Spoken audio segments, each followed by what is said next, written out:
Welcome to 3D Builds. I'm Patrick McConville, and today we will be baking and building an original international design and recipe. We will be making a Hungarian Haz using an original recipe for Paprika Poppy Savory Snaps. When you're ready to begin making the dough for your walls, grab your ingredients, your waterproof blueprints, and join me back here in the kitchen and we'll get started. This recipe is perfect for a charcuterie board or any type of an appetizer situation, especially as a start to a great dinner party. You can find this and all of our recipes on 3DBYLDZ.com. That's 3DBYLDZ.com. When you're ready to begin making the dough for your walls, gather all of your ingredients. First, we have room temperature unsalted butter, granulated sugar, and then our dry mixture, which I have whisked together, and that includes cake flour, Hungarian sweet paprika, baking soda, salt, ground black pepper, and then we will also be using at the end to sprinkle on top of the crackers some finishing salt. So whisk those ingredients together, and then you will want to remove 1 cup approximately of the dry mixture and set that aside. You can then take your butter and add it to the bowl of a stand mixer or to a regular bowl if you'll be using a hand mixer. And then combine that with your granulated sugar and beat those together until the sugar has been creamed into the butter. Next, we'll add our room temperature egg whites, 1 at a time, beating well after each addition.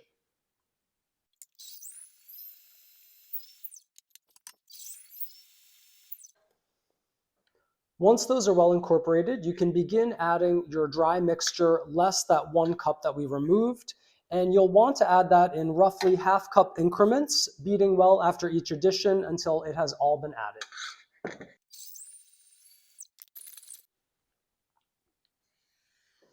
Once you've incorporated your dry mixture, you want to stop and then make sure that you have the right consistency. Ideally, you want something that's clay-like that you'll be able to work with and roll out and then cut the cracker pieces out of. So if your dough is still a bit too wet and it's not forming a ball that begins to gather in the bowl, you'll want to slowly add your dry mixture, maybe about 1 large tablespoon at a time, incorporating that well and then checking the texture until you achieve the right consistency. You definitely will not want to add all of this because then you'll have a texture that is too dry. If you do add too much though, you can go ahead and just add a little bit of either egg whites or a tiny bit of lemon juice until you achieve the proper consistency. And then once you have that consistency, you'll want to remove your dough from the bowl, split it into 2 balls and wrap them in plastic wrap. You can then use your dough right away or put it in the fridge and store it for up to 24 hours in advance. And if you do that, you just want to remove it about an hour prior to using it and bring it up to room temperature.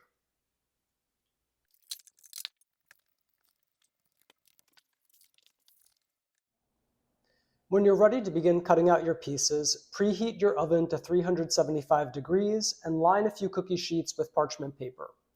You then want to take the pieces of your 3D Builds construction set, as well as, if you'll be using one, the texture roller for the roof.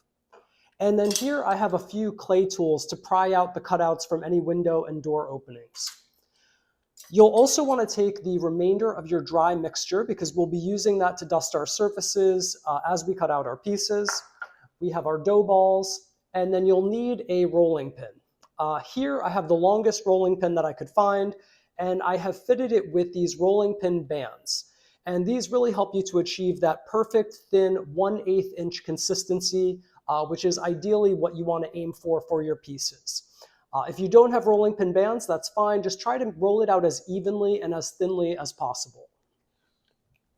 As we go through, you will want to apply your texture roller to any pieces before you cut out your roof pieces. So for these rectangular pieces here, I will first roll out my texture roller and then cut the pieces. And before I roll that roller, I'll also apply a liberal amount of flour. You want to cut out 1 of each piece for this Hungarian Haz, with the exception of the roof and the side walls. For those, you'll need 2 of each. And then once your pieces are all cut out, you can pop them into that 375-degree oven for 10 to 12 minutes and monitor them because you want to remove them when they're just beginning to turn golden.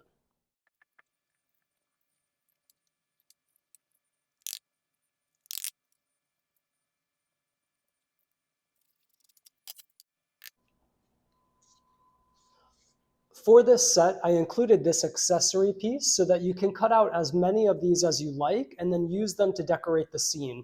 The idea is that they mimic the front facade of this Art Nouveau Hungarian Haz, and you can use those to serve to your guests along with the house, and then that way you can prolong the enjoyment of the house before you break it and ultimately eat it.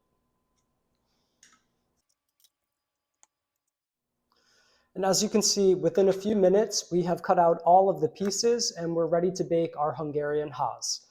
If you've ever used traditional cookie house making techniques using handmade templates and then hand cutting each piece, you can see that this really saves a lot of time. And if you make a mistake, it's no problem because you can just roll it out again and easily cut the pieces. So once you have everything cut out, bake it at 375 for those 10 to 12 minutes, and then put everything on a cooling rack to cool for another 15 minutes. Optionally, before you put your pieces in the oven, you can sprinkle them with some finishing salt and some extra poppy seeds before you put them in the oven, and that'll just make the outsides nice and salty so that when your guests eat them, it pairs really well with cheese.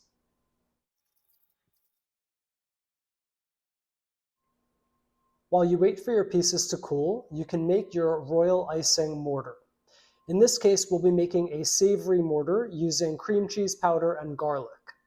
You want to first whisk together your dry ingredients, which will be confectioner sugar, cream cheese powder, and garlic, as well as a little bit of cream of tartar. And then you'll also want to have on hand a little bit of extra confectioner sugar, about 10 to 15 tablespoons worth, because we'll be adding that at the end. And then your room temperature egg whites. To begin, add your egg whites to the bowl of a stand mixer or to a regular bowl if you're using a hand mixer, and then beat those on high until they're frothy, approximately 1 minute. Once those are nice and foamy, you can begin adding your dry mixture in roughly half-cup increments, and you'll want to beat well after each addition, and then once everything's been added, switch to high and beat that on high for approximately 3 to 5 minutes or until the mixture begins to come together. At that point, you'll want to begin adding about 1 tablespoon or 2 tablespoons at a time, some additional powdered sugar until you achieve a consistency that will squeeze through a piping bag, but will also hold the house together. So something typical of a traditional royal icing consistency.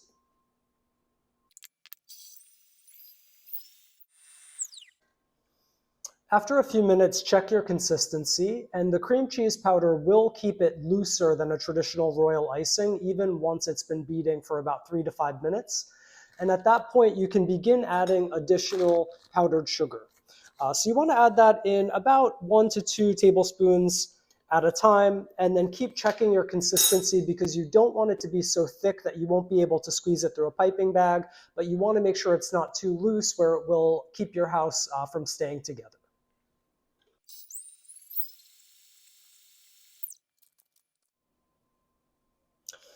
At this point, I've added about 10 tablespoons of additional confectioner sugar, and I have something that is similar to the consistency of a royal icing.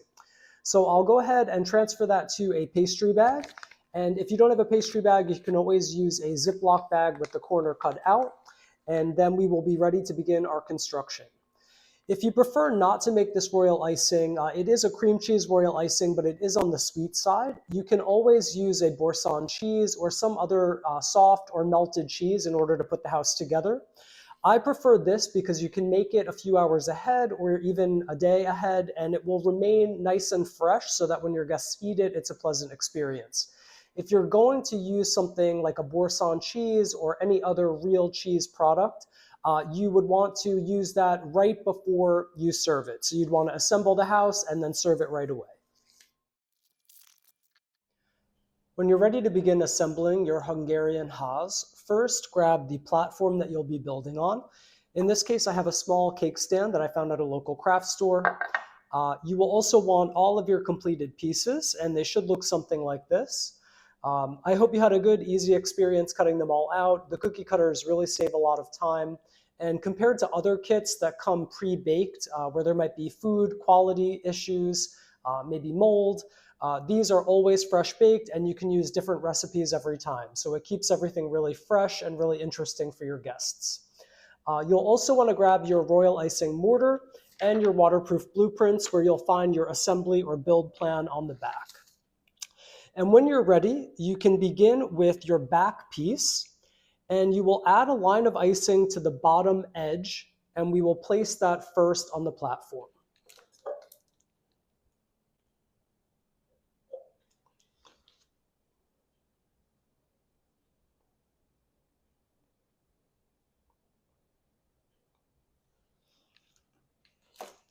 And then grab your platform and find a spot and plant your rear wall.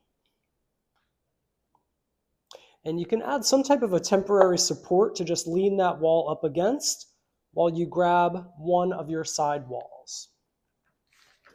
So take one of your side walls and add a line of icing to the bottom edge, as well as to whichever edge will line up with that back wall. So if I'm going to place this side wall first, I'll want to add a line of icing to this edge as well as the bottom.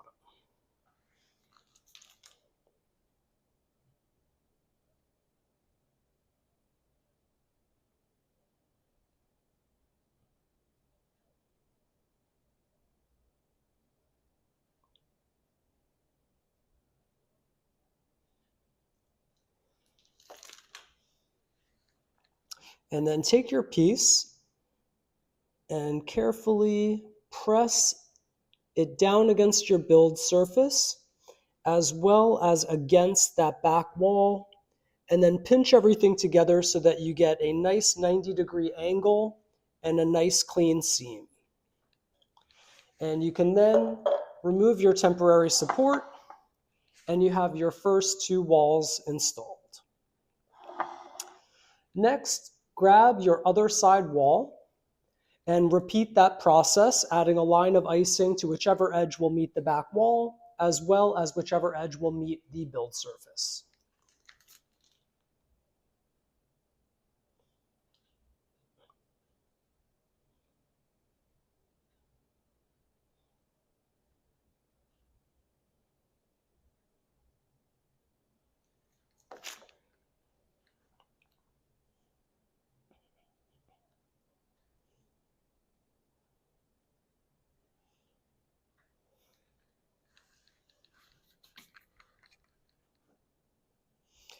And at this point, you can adjust your walls just to make sure that you have nice 90-degree corners and that everything is fitting well together.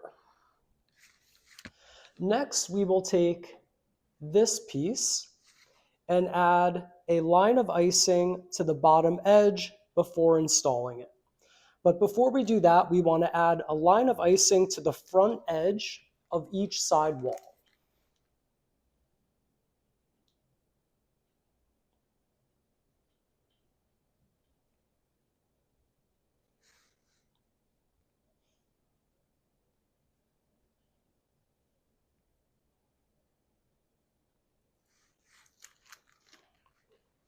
Now take that piece, add a line of icing to that bottom edge.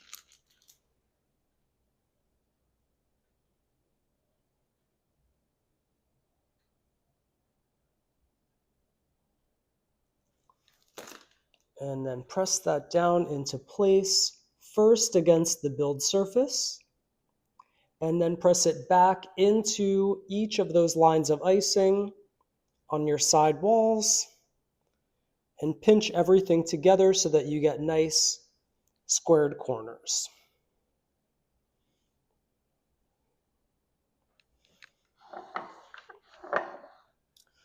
At this point, we can grab our front facade, which is this beautiful Art Nouveau Hungarian villa design. And we will add a line of icing to that bottom edge and a few dots of icing on the back surface that we will then press up and against this front surface here.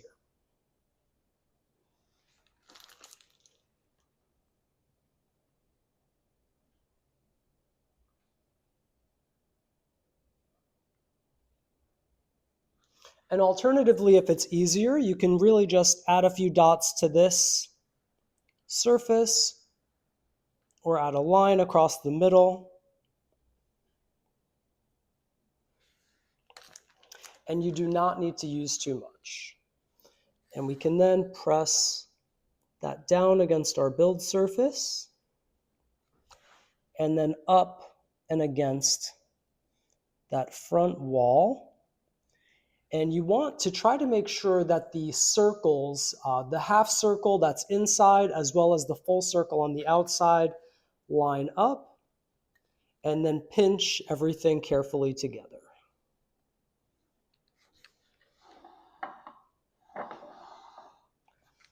And to complete our Hungarian house, we just have to apply our roofs.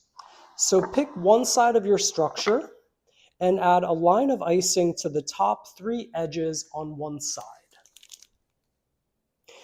As a note, you don't want to apply to the top front edge of your front facade, but rather just that inner top edge.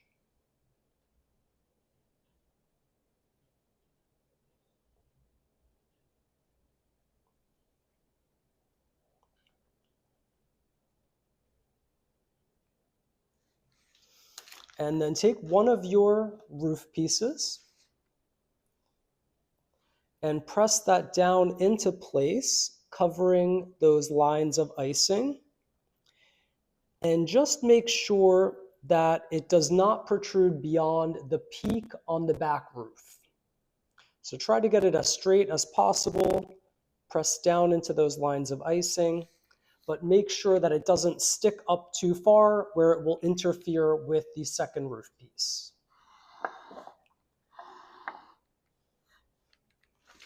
You can then add a line of icing along that center roof line, as well as the 3 top edges of the other side.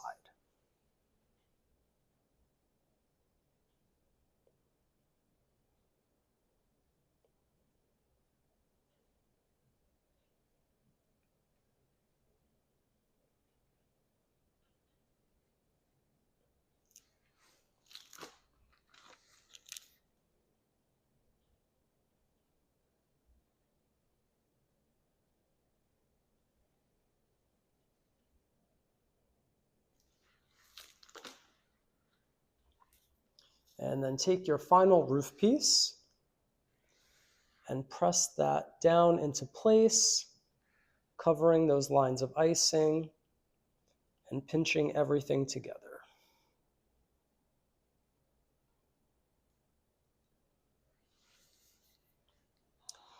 And we now have a completed Hungarian Haz, which I think might be my new favorite. So I'm just going to go ahead, I will clean up here, and we will come back and insert a battery-operated tea light to complete the scene. Once you've completed your Hungarian Haz and you're ready to serve it, I like to put a battery-operated tea light inside just to bring it to life.